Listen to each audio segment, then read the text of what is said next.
जो अपन बात करने वाले हैं अपन फ्रैक्शनल डिस्टिलेशन के बारे में बात करने वाले हैं।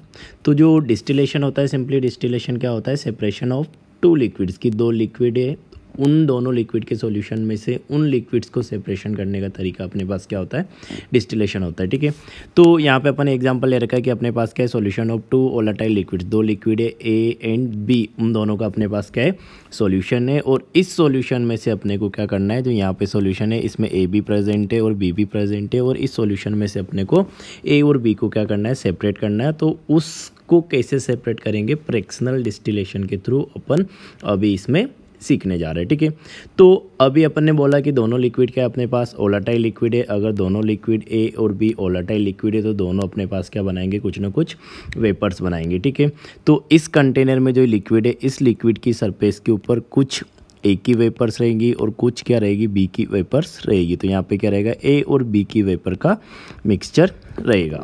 तो अभी जो अपन फ्रैक्शनल डिस्टिलेशन इनको सेपरेट करना है, तो फ्रैक्शनल डिस्टिलेशन में अपन क्या करते हैं, इन दोनों लिक्विड्स की जो वेपर बना है ये, तो इस वेपर को अपन क्या करेंगे, किसी तरीके से यहाँ से रिमूव करा के इस कंटेनर में लेके जाना है अपने को। तो अपन यहाँ से क्या करेंगे, वेपर को हटा लेंगे, मतलब वेपर अपन ने यहाँ से रिमूव करना है। रिमूव करके इस कंटेनर में लेके आना है और यहाँ पे इसको अपने को क्या कर देना है, इस कंटेनर में कंडेंस कर देना है। तो कंडेंस करेंगे तो क्या बन जाएगा, यहाँ पे लिक्विड बन जाएगा। ठीक है, तो अपन ने क्या किया कि यहाँ पे जो वेपर बना, उस वेपर को अपन ने क्या किया, यहाँ से सेपरेट करा के इस कंटेनर में लेके आया और यहाँ पे क्या कर दिया, अपन ने कंडेंस कर दिया। तो मैं यहाँ पे क्या लिख सकता हूँ, वेपर टेकन एंड कंडेंस।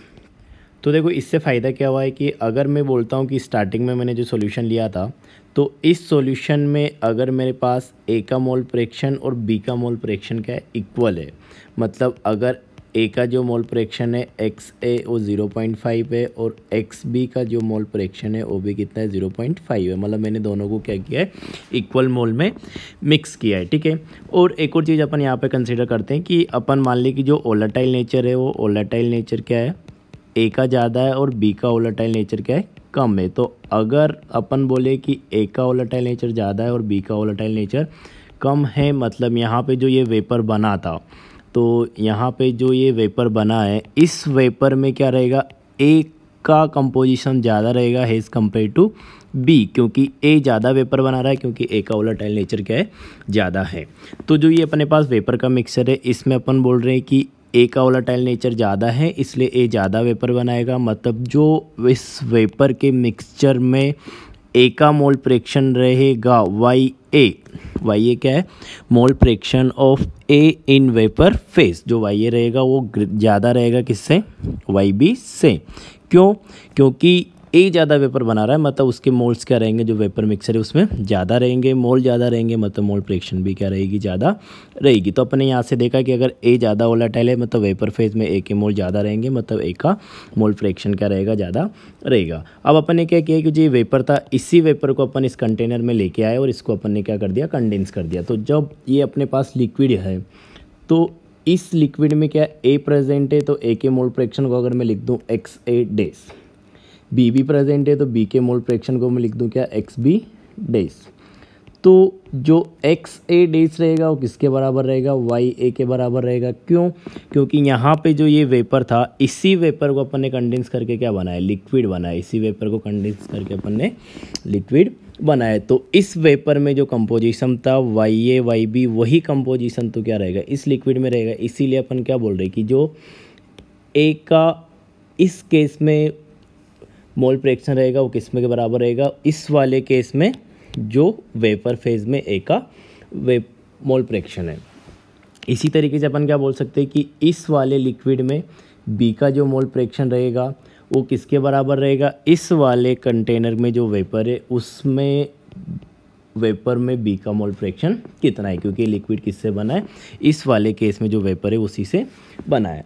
ठीक है, तो अब इससे फ़ायदा क्या हुआ कि अपन ने बोला कि स्टार्टिंग में अपन ने जो सॉल्यूशन लिया था उसमें मोल फ्रैक्शन बराबर था, और मोल फ्रैक्शन बराबर था। और अपन एक और चीज़ बोला कि जो वोलेटाइल नेचर है वो ए का ज़्यादा है और बी का वोलेटाइल नेचर ज़्यादा है, इसलिए ए ज़्यादा वेपर बनाएगा। तो ए ज़्यादा वेपर बनाएगा तो अपन ये भी बोला कि ए का मोल फ्रैक्शन ज़्यादा रहेगा और बी का मोल फ्रैक्शन क्या रहेगा अपने पास, कम रहेगा। ठीक है, तो अभी मैं समझने के लिए ऐसा मान लेता हूँ कि अगर ए का मोल फ्रैक्शन ज़्यादा है तो उसको एज्यूम कर लो कि ए ने कोई वेपर बनाया है, उसमें मान लो कि ए का मोल फ्रैक्शन है कितना 0.7 और बी का मोल फ्रैक्शन कितना है 0.3। तो अब अपन ने जब इस वेपर को कंडेंस करके अपन यहाँ पे आए तो यहाँ पे अपन ने बोला कि जो एक्स ए डेस रहेगा वो वाई ए के बराबर रहेगा, मतलब ये कितना हो जाएगा 0.7। इसी तरीके से अपन ने बोला कि जो एक्स बी डेस है वो वाई बी के बराबर रहेगा, मतलब ये कितना हो जाएगा 0.3। तो डिफरेंस तुम यहाँ पे देख सकते हो, डिफरेंस क्या आया कि जब अपन ने सॉल्यूशन स्टार्टिंग में लिया था तो उसमें मोल फ्रैक्शन कितना था 0.5 0.5। अभी जो अपन ने कंडेंस करा के वापस लिक्विड बनाया वेपर को, तो जो नया मिक्सचर बना ये वाला, इस वाले मिक्सचर में क्या है, जो ए का मोल फ्रैक्शन है वो कितना है 0.7 और बी का जो मोल फ्रैक्शन है वो कितना है 0.3। मतलब जो ये लिक्विड यहाँ पे बना है, जो लिक्विड सॉल्यूशन यहाँ पे है, इस लिक्विड सॉल्यूशन में जो ए और बी का कंपोजिशन है वो कुछ इस टाइप से रहेगा। तो एक तरीके से अपन ने क्या किया कि इसके कंपैरिजन में जब यहाँ आए अपन, तो अपन ने क्या कर दिया, ए का जो कंपोजिशन है वो बढ़ा दिया और बी का कंपोजिशन अपन ने क्या कर दिया, कम कर दिया। तो इस तरीके से हम क्या कर सकते हैं कि जो ज़्यादा वोलेटाइल लिक्विड है, जैसे कि यहाँ पे क्या था ए, तो उसका परसेंटेज या उसका कंपोजिशन अपन क्या कर सकते हैं, वेपर को सेपरेट करा के बढ़ा सकते हैं। कि जैसे अपन ने यहाँ पे क्या किया कि अपने पास स्टार्टिंग में कंपोजिशन था कितना 0.5 दैट इज़ 50% और 50%। ठीक है, तो उसमें से अपन ने क्या किया, यहाँ से वेपर कलेक्ट किया, इस वेपर को कंडेंस किया और कंडेंस करने के बाद अपन उसको जो लिक्विड बनेगा तो उसमें कंपोजिशन आ जाएगा 0.7 और 0.3। मतलब ए का कंपोजिशन अपन ने क्या कर दिया, बढ़ा दिया। ठीक है, अब इसी प्रोसेस को तुम अगर आगे करते जाओगे कि एक स्टेप और आगे बढ़ाओगे तो अब क्या होगा कि वापस जो यहाँ पे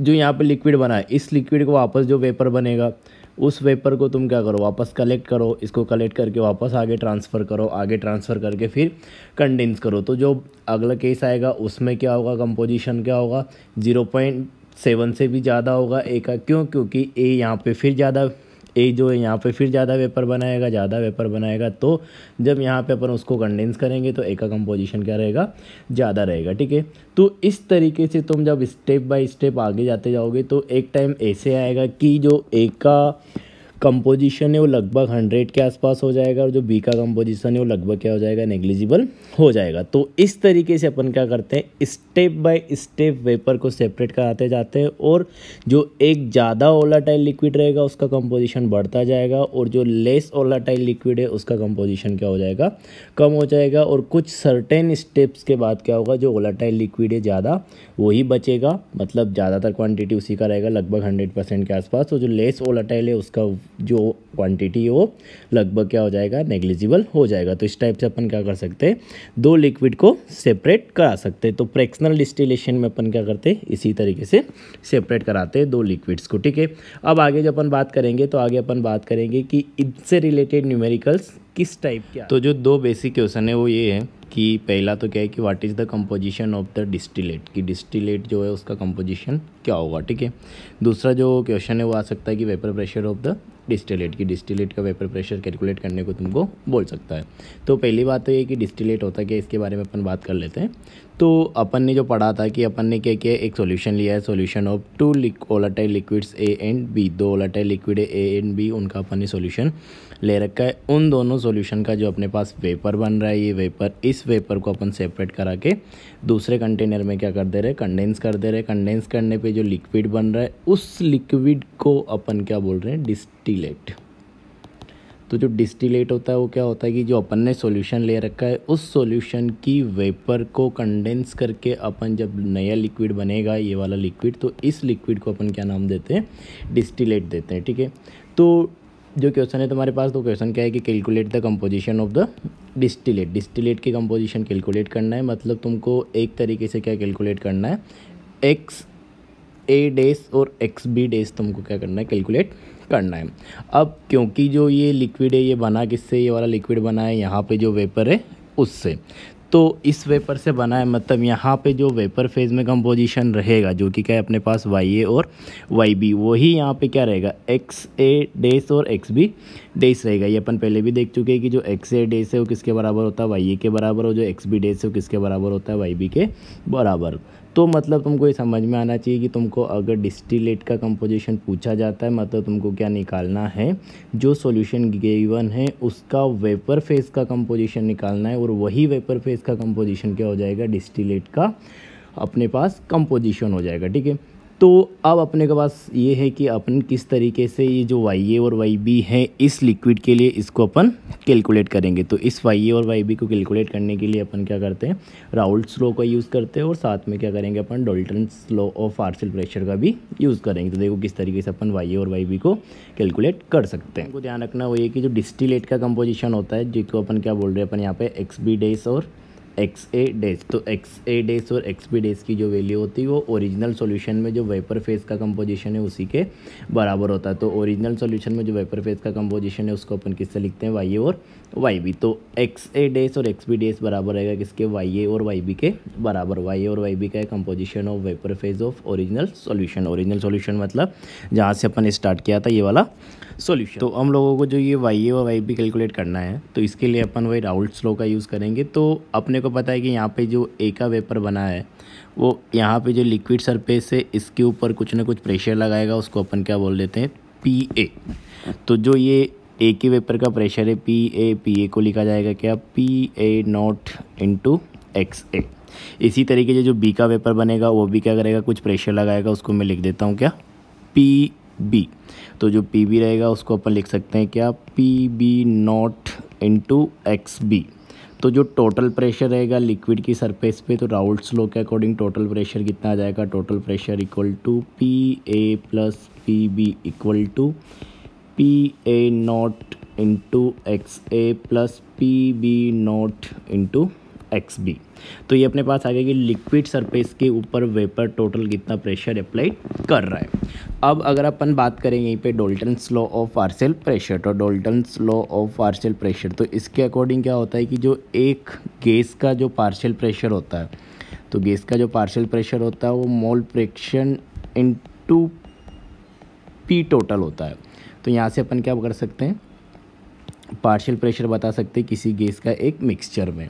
तो अभी जो अपने पास मिक्सचर है वो किसका मिक्सचर प्रेजेंट है अपने पास, वो अपने पास ए और बी का मिक्सचर है, जिसमें जो वेपर फेज में कंपोजिशन है वो क्या है, Y A and Y B. तो वाई ए और वाई बी अपने को कैलकुलेट करना है। तो अगर मैं ए के पार्शियल प्रेशर की बात करूँ कि पार्शियल प्रेशर ऑफ ए, जिसको अपन क्या लिख रहे हैं, पी ए इक्वल टू क्या रहेगा, मोल fraction of A in vapour phase, जो कि कितना है, Y A into total pressure, जिसको अपन यहाँ पे क्या लिख रहे हैं, पी टोटल, ये वाला प्रेशर।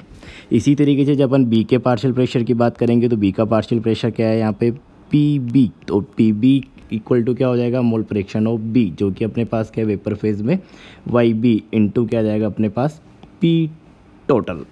तो एक तरीके से मैं क्या कर सकता हूँ, जो पी ए है, जो पार्शियल प्रेशर है ए का, उसको दो तरीके से निकाल सकता हूँ। मैं राउल्ट्स लॉ का यूज़ करके निकाल सकता हूँ। तो वहाँ से क्या है अपने पास, P A equal to P A not into X A, और डाल्टन्स लॉ और पार्शियल प्रेशर को यूज़ करके अगर मैं पार्शियल प्रेशर निकालता हूँ ए की वेपर का, तो वहाँ पे कितना आ जाएगा, वेपर फेज में कंपोजिशन ए का multiply by total pressure P total.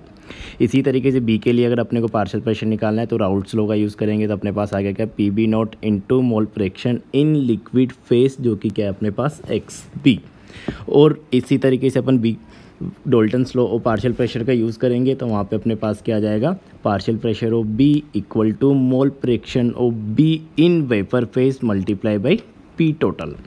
तो ये अपने यहाँ पे क्या कर दिया, पी ए और पी बी निकालिए। अब दोनों को अगर मैं इक्वल कर दूँ, इसको और यहाँ से जो पी ए पी बी आया, अगर उन दोनों को मैं इक्वल कर देता हूँ तो अपने पास कुछ ऐसा आएगा, देखो क्या, कि P A equal to P A not into X A equal to Y A into P total.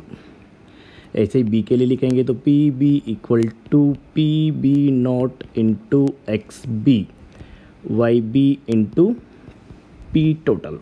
और इन दोनों को अगर मैं डिवाइड कर देता हूँ दोनों इक्वेशन को, तो अपने पास P A upon P B, तो यहाँ से जो अपने पास P A upon P B आएगा, तो P A upon P B equal to आ जाएगा अपने पास P A not into X A, sorry यहाँ पे क्या है एक्स ए है ये,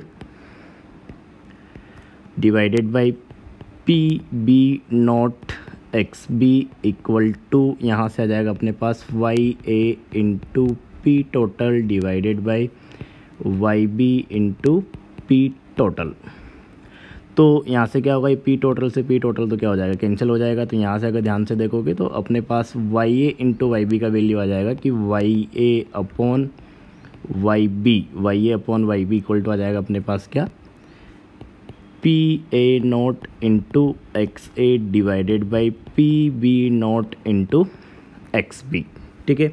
और यही चीज़ अपन ने बोला कि जो वाई ए और वाई बी है वही अपने पास क्या है, वाई ए और वाई बी जो है वही अपने पास क्या है, डिस्टिलेट में जो कंपोजिशन है वही होगा। तो एक तरीके से मैं क्या बोल सकता हूँ कि जो वाई ए है वो बराबर है किसके, एक्स ए डैश, और वाई बी है जो बराबर है किसके, एक्स बी डैश। तो इस तरीके से तुम इस फॉर्मूले को यूज़ करके क्या कर सकते हो, डिस्टिलेट का कंपोजिशन कैलकुलेट कर वाला फॉर्मूला अपन ने पहले भी निकाला था जब राउल्ट्स लॉ अपन पढ़ रहे थे कि अगर अपने को वेपर फेज में क्या करना है, कंपोजिशन निकालना है वाई ए और वाई बी, तो अपन ऐसे लिखते थे कि Y A upon Y B equal to क्या होता है, P A naught X A divided by P B not into X B. अब उसी को तुमको यूज़ करना है किसको, लिए डिस्टिलेट का कंपोजिशन निकालने के लिए, जो कि क्या है, X A dash upon X B dash. तो इस फॉर्मूले को यूज़ करके अपन क्या करेंगे, एक्स ए डैश और एक्स बी डैश निकाल सकते हैं। अब जब अपने पास एक्स ए डैश और एक्स बी डैश आ जाएगा तो अपन क्या करेंगे, वेपर प्रेशर ऑफ डिस्टिलेट भी कैलकुलेट कर पाएंगे जो अपन को यहाँ पे पूछा जाएगा।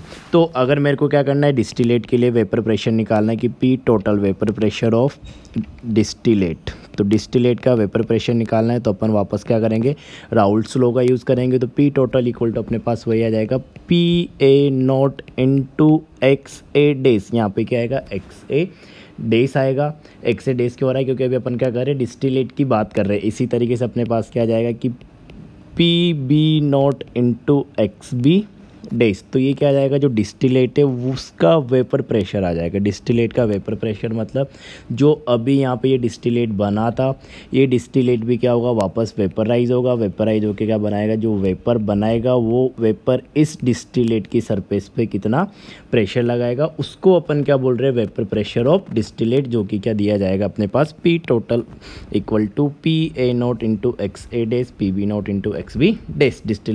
डिस्टिलेट की बात कर रहे हैं इसलिए डिस्टिलेट का ही अपने को क्या लेना पड़ेगा, यहाँ पे कंपोजिशन भी लेना पड़ेगा। तो इस तरीके से अपन क्या कर सकते हैं, क्वेश्चन को सोल्व कर सकते हैं। तो देखो अपने को एक क्वेश्चन दिया हुआ है कि an ideal solution contains 2 volatile liquids A, तो दोनों लिक्विड वोलेटाइल है, उसमें ए है और ए का अपने को क्या कर रखा है, एब्सोल्यूट वेपर प्रेशर दे रखा है पी नॉट इक्वल टू 100 टोर। दूसरा दे रखा है लिक्विड अपने को बी का अपने को क्या कर रखा है, एब्सोल्यूट वेपर प्रेशर दे रखा है कितना, P B naught equal to 200 torr. If mixture contains 1 mole of A का 1 मोल है, 4 मोल ऑफ बी के 4 मोल है, then total vapour pressure of the distillate का अपने को क्या निकालना है, वेपर प्रेशर कैलकुलेट करना है टोटल। तो डिस्टिलेट का अगर अपने को टोटल वेपर प्रेशर कैलकुलेट करना है मतलब अपने को क्या करना पड़ेगा, वही पहले तो क्या करना पड़ेगा, कंपोजिशन कैलकुलेट करना पड़ेगा, जो कि क्या अपने पास एक्स ए डैश और एक्स बी डैश डिस्टिलेट में कंपोजिशन, जो कि अपने पास बराबर रहेगा किसके, Y A upon Y B vapour phase composition in original solution. Original solution मतलब अपने जो ये मिक्सर लिया है 4 मोल बी और 1 मोल ए का। तो X A dash upon X B dash equal to क्या आ गया अपने पास, Y A upon Y B, इसको अपन क्या बोल सकते हैं, P A not into X A divided by P B not into X B. तो पी ए नॉट और पी बी नॉट तो अपने को डायरेक्ट दिया हुआ है, अपने को निकालना है क्या है, एक्स ए और एक्स बी। तो एक्स ए और एक्स बी निकालना है तो उसके लिए अपने को क्या दिया हुआ है, मोल दिया हुआ है, ए के मोल दिया है एन ए इक्वल टू अपने को दिया है क्या 1 मोल, एन बी इक्वल टू अपने को दिया है कितना 4 मोल। तो एक्स ए इक्वल टू अपने पास कितना हो जाएगा, टोटल मोल कितने हो गए 5 मोल, तो टोटल मोल हो गया अपने पास 5 मोल। तो ए का मोल फ्रैक्शन हो जाएगा 1/5, बी का मोल फ्रैक्शन हो जाएगा अपने पास कितना 4/5, ठीक है। तो यहाँ पे जो ये एक्स ए और एक्स बी है इसमें भी कन्फ्यूजन नहीं होना चाहिए कि जो ये एक्स ए एक्स बी होता है ये कौन सा मोल फ्रैक्शन है अपने पास, जो ओरिजिनल सॉल्यूशन में लिक्विड का मोल फ्रैक्शन है, वैसे समझ में आना चाहिए। तो एक बार फिर बता दिया मैंने, ठीक है।